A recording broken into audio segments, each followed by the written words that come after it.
Modern learning channel में आपका स्वागत है। मैं हूं बबन लहानी। यदि आपको वीडियो पसंद आता है तो लाइक कीजिए, शेयर कीजिए और कमेंट कीजिए। और यदि आपने अभी तक अपना चैनल सब्सक्राइब नहीं किया है तो प्लीज़ आज ही चैनल को सब्सक्राइब कीजिए और अपने ज्ञान को अद्यतन कीजिए।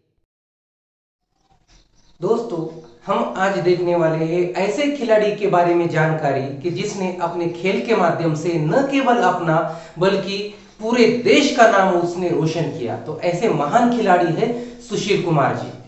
सुशील कुमार ने अपने खेल के माध्यम से, जिनका उनका प्रसिद्ध खेल है कुश्ती, तो कुश्ती के माध्यम से उन्होंने पूरे विश्व में हमारे देश का नाम रोशन किया है। आइए हम उनके बारे में थोड़ी सी जानकारी प्राप्त करते हैं। सुशील कुमार का जन्म दिल्ली के पास नजफगढ़ के बापरोला नामक गांव में हुआ है। उनका जन्म 26 मई 1983 में हुआ है, अर्थात अब 2020 में उनकी आयु होती है 37 वर्ष की। इनकी माता का नाम है श्रीमती कमला देवी जी और इनके पिताजी का नाम है दीवान सिंह। और ये तीनों भाइयों में सबसे ज्येष्ठ पुत्र रहे हैं, अर्थात बड़े। सुशील बचपन से ही कुश्ती का अभ्यास किया करते थे। जैसे ही बचपन से ही बच्चों को कोई खेल पसंद होता है, तो ठीक इनको भी बचपन से ही कुश्ती पसंद था। तो ये बचपन से ही कुश्ती का अभ्यास किया करते थे, अर्थात प्रैक्टिस किया करते थे।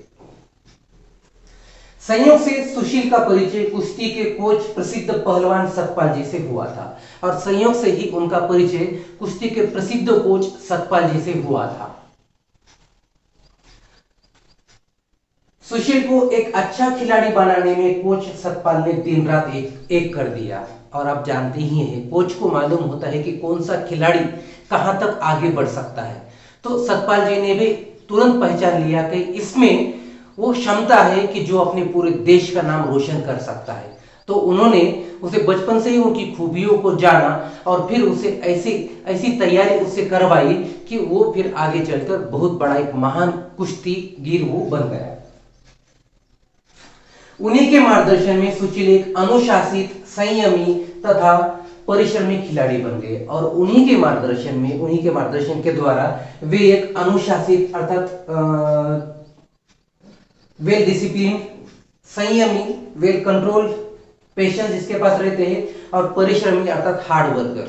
तो इस तरह से वे एक अच्छे खिलाड़ी बन पाए कि जो एक डिसिप्लिन में रहते हों, जिनमें पेशेंस होता है और जो हार्ड वर्क करते हैं। तो दोस्तों, ये गुण किसी के लिए भी बहुत महत्वपूर्ण होते हैं। यदि हमारे पास संयम होता है और हम अनुशासन में रहते हैं तो निश्चित रूप से हम एक सफल व्यक्ति बन सकते हैं। नहीं तो किसी में क्या होता है कि संयम ही नहीं होता है, चाहिए तो मुझे अभी चाहिए, तो ऐसा होता है। तो सफलता पाने के लिए हमें बहुत यानी कि संयमित रहना पड़ता है और अनुशासन में भी रहना पड़ता है। नहीं तो फिर तुरंत हम हवा में उड़ने लगते हैं और मेरे जैसा कोई महान दूसरा कोई नहीं है, ऐसा हम समझने लगते हैं। तब यही अहंकार हमको लेकर डूबता है। तो महान खिलाड़ी के यही गुण होते हैं कि वे अनुशासन में रहते हैं, वो हमेशा संयम उनके पास रहता है और कठोर परिश्रम करने की क्षमता उनमें होती है, जो सुशील कुमार में भी थी।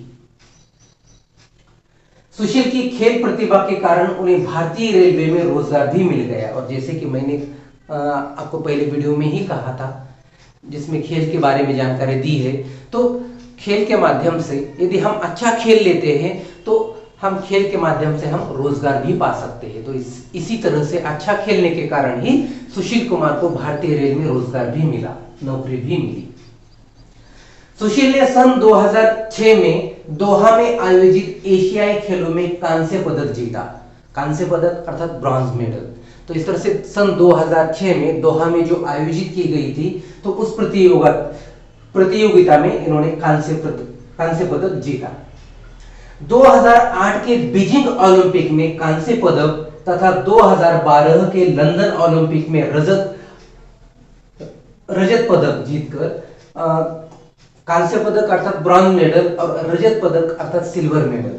तो सन 2008 में कांस्य पदक और 2012 में रजत पदक जीतकर लगातार 2 ओलंपिक मुकाबलों में व्यक्तिगत पदक जीतने वाले पहले भारतीय खिलाड़ी सुशील कुमार जी बने।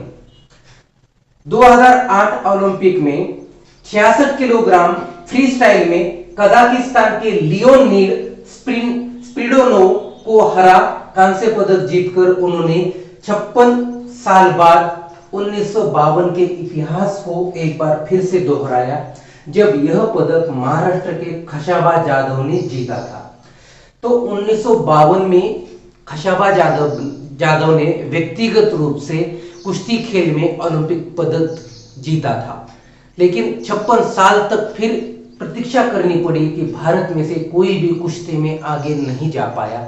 जो यह काम सुशील कुमार ने यानी कि करके दिखाया कि उन्होंने व्यक्तिगत स्तर पर कुश्ती में मेडल जीतकर, पदक जीतकर उन्होंने साबित कर दिया कि भारत देश में भी अब कुश्ती के लिए बढ़ावा दिया जा सकता है, कुश्ती में सबसे आगे है। सुशील कुमार के लिए दिल्ली सरकार ने 50 लाख के इनाम की घोषणा की, जबकि रेलवे ने 55 लाख की और हरियाणा सरकार ने 25 लाख के इनाम की घोषणा की है। तो इस तरह से यदि अच्छा आप खेल पाते हैं, राष्ट्रीय स्तर पर, अंतर्राष्ट्रीय पर खेल पाते हैं, तो आपको लाखों रुपए, करोड़ों रुपए आप कमा सकते हैं। बस आप अपने जीवन का लक्ष्य रखिए कि मुझे आगे बढ़ना है और मुझे मेरे खेल को आगे बढ़ाना है।